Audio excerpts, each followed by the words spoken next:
ያው ማምሻውን ነው ጦርነት የተጀመረው ግን በጣም የሚያሳዝነው ነገር የአፋር ህዝብ ከዚህ በፊት የሐራ መሬት ላይ ሰፍሮ የነበረው በፌደራል መንግስቱና በነጌታቸው ረዳ የሚታገዘው የትግራይ የሰላም ኃይል የተባለው ኃይል በክልላችን ውስጥ እኛንን ተረማምዳችሁ በእኛ ክልል ላይ ስልጠና ወስዳችሁ ተደራጅታችሁ የትግራይን ህዝብ ወይንም ህወሓት ልትወጉ አይገባም በማለት ተቃውሞ ሲያስነሱ ነበር። ነገር ግን በፌደራሉ መንግስቱ ገዛ የሚደረግ ኃይል ስለሆነ አቅሙ ከክልሉ መንግስት በላይ የፌደራል መንግስቱ ያገዘው ስለነበረ በዛ መሬት ላይ ተቀምጦ የትግራይ ኃይሎችና የትግራይን ህዝብ ለመውጋት እንቅስቃሴ እያደረገ የነበረውን ኃይል የህወሓት ኃይሎች ዛሬ ማምሻውን በ2 ሰዓት አካባቢ ጥቃት መሰንዘር ጀምረዋልኝ። እንግዲህ ሲፈራ የነበረው አሁን ዛሬ እውነቱን ሆኗል። ህወሓት በአፋር በኩል በ3 አቅጣጫ ወደ አፋር ክልል ዘልቆ ገብቶ ጦርነቱን ሙሉ በሙሉ ከፍቷል ማለት ይቻላል። በጣም ከፍተኛ ውጊያ እየተደረገ ነው። በተለይ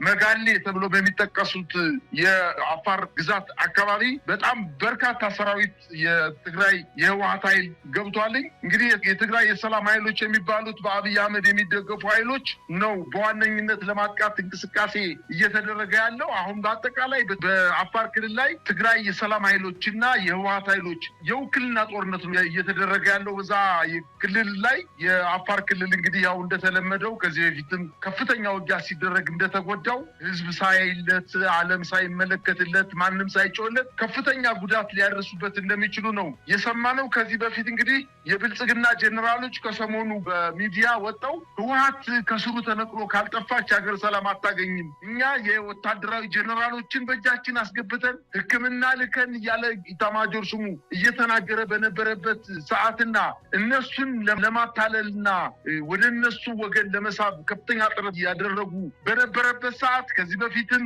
የህወሓት ኃይሎችን የፌደራል መንግስቱ ፋኖን አብራችሁ ከወጋችሁ እናንተ ጋር ምንም አይነት ጥል የለንም፣ ህገ መንግስቱን እናንተም እኛም መጠበቅ አለብን የሚል የማታለያ ቃላቶችን ሰጠው። ህወሓቶች እምቢ በማለት ካሁን ድረስ በአቋማቸው ጸንተው አሁን ደግሞ እየጠነከረ የመጣውን በፌደራል መንግስቱ የሚታገዘውን ኃይል ለመምታት በመጋሌ ወደ ተባለው ግዛት ዘልቀው በመግባት ከፍተኛ ውጊያ እየተደረገና በርካታ አካባቢዎችን መቆጣጠራቸውን ነው መረጃዎች የሚያመላክቱት። መሳይ ማምሻውን የአፋር ክልል መንግስት መግለጫ አውጥቷል። በመግለጫውም በጉልበት 6 መንደሮችን ህወሓት ተቆጣጥሯል ሲል ነው የክልሉ መንግስት የወነጀለው። የአፋር ክልል መንግስት በዚሁ ባወጣው መግለጫ ህወሓት ቡድን ከድርጊቱ በአስቸኳይ ካልተቆጠበ ራሱን ከውጫዊ ጥቃት የመከላከል ኃላፊነቱን እንደሚወጣ ነው የአፋር ክልል መንግስት ያስታወቀው። ጌታቸው ረዳም ከደቂቃዎች በፊት እንደዚሁ በማህበራዊ ሚዲያ መድረኩ ላይ የገለጸው ነገር አለ።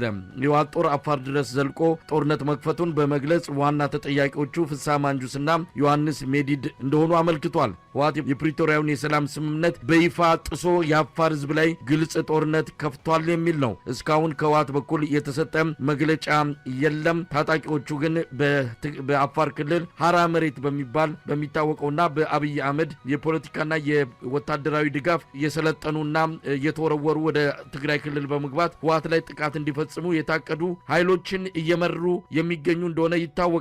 በዙ 23 በዲሽቃ በሞርታርና በሌሎች ከባድ መሳሪያዎች የታገዘ ጥቃት ነው ህወሓት ፈጸመ የተባለው። ምናልባት ይሄ ጦርነቱ ተጀመረ ወደሚል ድምዳሜ ሊያደርስ ይችል ይሆን? እንደዚህ አይነት አንዳንድ ግጭቶች ነበሩ፣ የሚተኮስ ከዚህም ከወዲያ ወዲህ አንዳንድ የተኩስ ልውውጦች ከዚህ በፊትም ነበሩ። ከዛ የተለየ ነው ማለት እንችላለን እንዴ? መሳይ በጣም በትግራይ አሁን እኮ በአፋር ክልል ላይ ረጅም ስፋት ያለው የመጋሌ የሚባለውን አውራጃ ነው ህወሓት ኃይሎች ወደ ውስጥ ዘልቀው በመግባት በተለይ በሰላም ኃይል በሚባሉት የትግራይ የተገነጠሉ እና ጌታቸው ረዳ የሚመራቸውና በአጠቃላይ በፌደራል መንግስቱ ድጋፍ የሚሰጣቸው ኃይሎችን ነው በዋነኝነት ለማጥቃት እንቅስቃሴ ያደረጉት። ከዚህ በፊት እንደሚታወቀው መሳይ የአፋር ክልልም ይሁን የስምረት የሚባለው ፓርቲ ጌታቸው ረዳ የሚመራው ስምረት የሚባለው ፓርቲ መግለጫ ቢሰጡ ከነሱ ቁጥጥር ውጭ ነው። ምናልባት እነሱ በሞራልም በሐሳብም ድጋፍ ሊሰጡላቸው ይችላሉ እንጂ ይሄንን ኃይል በዋነኝነት እያደራጀ ያለው የፌደራል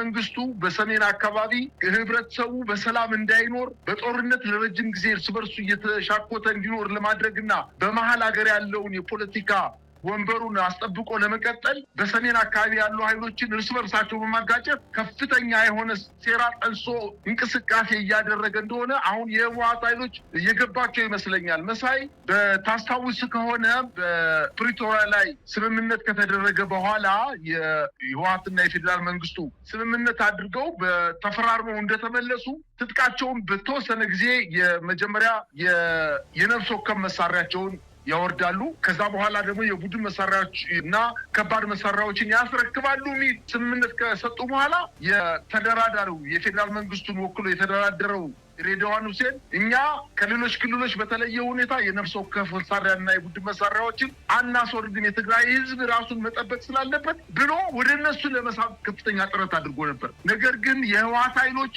ከፌዴራል መንግስቱ ጋር አብሮ መስራት የማይቻልበት ደረጃ ላይ እንደደረሱ ጠንቅቀው ስላወቁ ኃይላቸውን በደንብ አድርገው ሲያደራጁ ከቆዩ በኋላ አሁን በዋናነት የመከላከያ ኃይል ድክመት ባለበት አካባቢ ጥሰው በመግባት በጣም በርካታ ቀበሌዎችን መቆጣጠር ችለዋል። በእርግጥ በዛ አካባቢ አሁን የፌዴራል መንግስቱ ምላሽ የሚሰጥበት አቅም የለውም። አካባቢውንም በዛ አካባቢ ያለ ኃይልም የለውም። ነገር ግን የሰላም ኃይል የሚባሉትን አፋር ክልል ላይ ሂደው ራሳቸውን እያደራጁ የነበሩት የትግራይ የሰላም ኃይል የሚባሉት ተራራ መሬት ላይ ሰፍረን ከዛ በኋላ ህወሓትን እናጠፋለን ብለው ከፍተኛ በጀት ተመድቦላቸው የጡት ልጅ በመሆን እንቅስቃሴ ሲያደርጉ የነበሩ ኃይሎችን እየመቷቸው ነው የሚገኙት። ከባድ የሆነ ውጊያ እየተደረገ ነው። ይሄ በእውነት ለመናገር ከአፋር ክልላዊ መንግስትን በላይ ከስምረትን በላይ አሁን የውክልና ጦርነቱ በህወሓት ኃይሎችና በፌዴራል መንግስቱ ምናልባትም በሚቀጥሉት ቀናቶች ውስጥ ተስፋፍቶ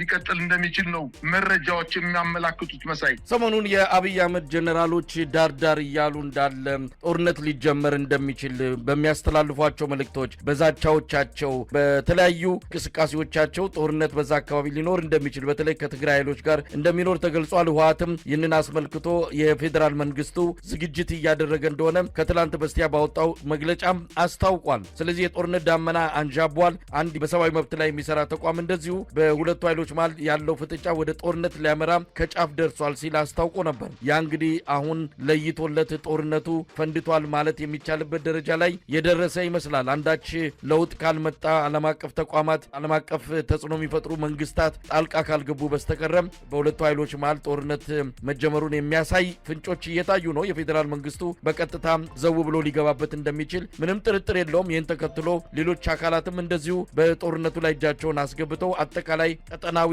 ቀውስ ሊፈጠር እንደሚችል ነው የሚጠበቀው። ለማንኛውም አንከር ሚዲያ ሁኔታውን እየተከታተለ ነው። ህወሓት በኩል እስካሁን መግለጫ አልተሰጠም። ከፌዴራል መንግስቱም እንደዚሁ ስለ ጉዳዩ የተባለ ነገር የለም። በአቶ ጌታቸው ረዳና በአፋር ክልል መንግስት በኩል የወጡ መረጃዎችን መነሻ በማድረግ እንደዚሁም በአንዳንድ የመረጃ ምንጮች ያገኘናቸውን ነገሮች ነው እዚህ ላይ እያካፈልን ያለ ነው። ነገሮች ሊለዋወጡ ይችላሉ። ምናልባት በአጭሩ የሚቋጭም አይመስልም። ወደ አጠቃላይ ጦርነት ሊስፋፋ እንደሚችል ይጠበቃል። እንግዲህ ነገሮችን በጥንቃቄ መመልከት የሚገባ እንደሆነ ነው እንግዲህ በተለያዩ ወገኖች አስተያየቶች እየተሰጡ ያሉ። ከ4 ኪሎ በረህ መቀሌ ሄደህ ሴራ ሰርተህ ዶልተህ ህዝብ አደናግረህ በዘረኝነት ቀስቅሰህ ሰራዊቱን አፍርሰህ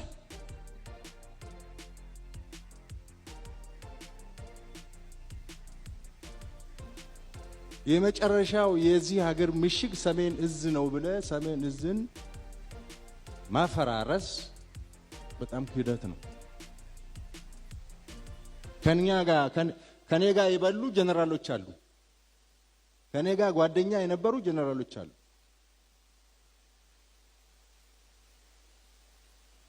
በክፉ ቀን ስንረዳዳ የነበሩ ጓደኞች አሉ። ኢትዮጵያን ለመጠበቅ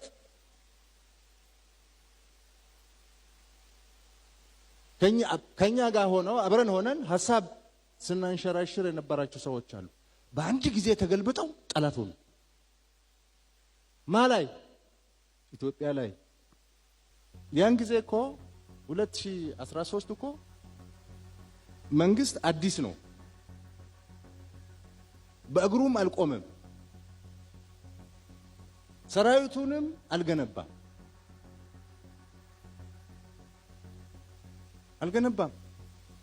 አንድ ጥይት አልገዛም።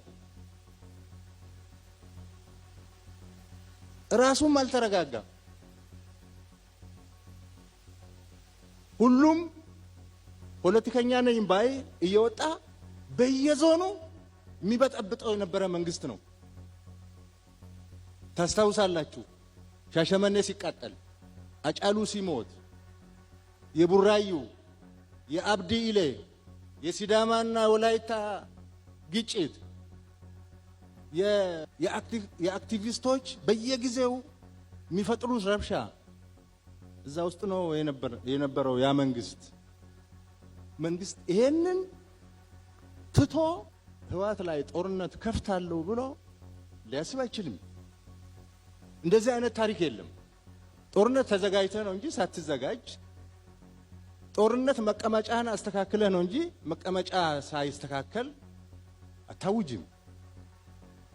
የጎደለንን ትጥቅ ሰሜን እዝን በመምታት ካሟላን ማንም አያቆመንም ብሎ ጦርነት የጀመሩ እነሱ ናቸው። ይሄ አዲስ የመጣው መንግስት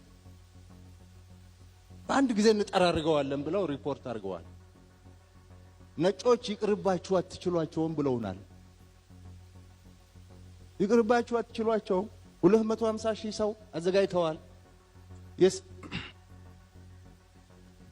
ድሮም ደርግ አሸንፈዋል። እነዚህ አይቻሉም፣ እጅ ስጡ ነው ያሉን ፈረንጆች። እጅ መስጠትማ የወላጆቻችን አይደለም።